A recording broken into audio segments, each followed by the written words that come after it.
Hola, ¿qué tal? Una vez concluido todo el conjunto de tareas que hacen parte de la etapa de análisis, el siguiente paso es expresar los artefactos allí definidos en términos de las herramientas de desarrollo a seleccionar.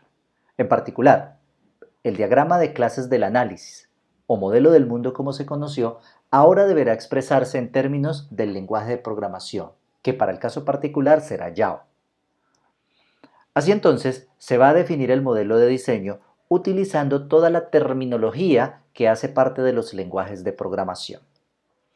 En este sentido, algunos términos van a cambiar de nombre.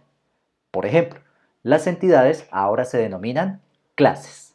Y en particular, en el análisis y diseño orientado a objetos se habla de clases de entidad, porque existen otros dos tipos de clase que se trabajarán más adelante. A las características ahora se le denomina atributos. Y ahora en este caso se va a definir las operaciones que hacen parte precisamente de estas clases necesarias para dar solución al problema planteado. Ahora se definirá cada uno de estos términos y cómo se lleva a cabo su implementación en el lenguaje de programación. Se comenzará con el concepto de la clase. Una clase es la implementación de una entidad que ha sido determinada durante la etapa de análisis. Las clases se crean en el lenguaje de programación Java utilizando la siguiente sintaxis. La palabra reservada public, espacio, la palabra reservada class, espacio y el nombre de la clase. El nombre de la clase coincide con el nombre definido para la entidad en la etapa de análisis. Después de ello, se va a colocar una llave indicando que se va a definir el contenido de la clase. Este contenido básicamente son los atributos y las operaciones que puede realizar la clase. A estas operaciones se le va a denominar métodos. Una vez se hayan definido todos los atributos y los métodos, se finalizará con una llave en este sentido. Así entonces, la palabra public representa la posibilidad de que esta clase pueda ser utilizada dentro de cualquier parte del programa. Entiéndase un programa como un conjunto de clases que se comunican entre sí. Así entonces, una clase puede ser empleada dentro de otra. Para el caso de estudio en particular, la clase se denominará empleado, se definirá la lista de atributos de acuerdo a una sintaxis que a continuación se establecerá y posteriormente cada uno de los métodos. Los atributos. Los atributos son la implementación de las características que se trabajaron durante la etapa de análisis.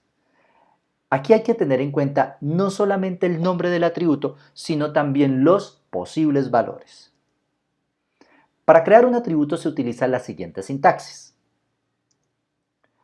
La palabra reservada private, espacio, el tipo de dato, espacio y el nombre del atributo, el cual se conocerá como identificador. La palabra reservada private se utiliza para garantizar el ocultamiento de los datos. Es decir, una clase debe ocultar todo su conjunto de atributos a las demás clases. Esto para garantizar la integridad de la información. Si en algún momento se necesita conocer el valor de un atributo o se necesita poder establecer un cambio sobre él, se definirán unos métodos muy especiales. Así entonces, solo la clase misma, desde sus métodos, puede acceder al atributo. Este es un principio básico de diseño. El tipo de dato corresponde a los posibles valores que puede tomar el atributo. En términos técnicos representa una restricción para el atributo porque permite que solamente cierto grupo de valores pueda ser utilizado para el atributo. El identificador, por supuesto, es el nombre del atributo. Entrando en detalle sobre lo que es el tipo de dato, existen varios tipos de datos a saber. El primero de ellos es aquel que representa los posibles valores numéricos de tipo entero. Se va a utilizar la palabra reservada int para representar los números enteros. Cuando se trate de números con la posibilidad de manejar una parte decimal o fraccionaria, el tipo de dato a utilizar va a ser double. En cuanto a los valores alfanuméricos, se va a utilizar la clase string. Eso significa entonces que string comienza con S mayúscula, a diferencia de int y de double que comienza con letra minúscula. Sin embargo, para efectos prácticos, string por ahora será considerado como un tipo de dato. Estos valores alfanuméricos se conocen técnicamente como cadenas de caracteres. Entiéndase un carácter como un símbolo que puede reconocer la computadora. Así entonces un carácter puede ser un dígito, puede ser una letra, en mayúscula o en minúscula, o puede ser cualquier símbolo, como por ejemplo un paréntesis, un punto, un asterisco, un numeral, entre otros. Sin embargo, si en algún momento se requiere trabajar con un único carácter, existe el tipo de dato char, que se trabajará más adelante, y un tipo de dato llamado boolean, que se utilizará cuando se trabaje con expresiones lógicas.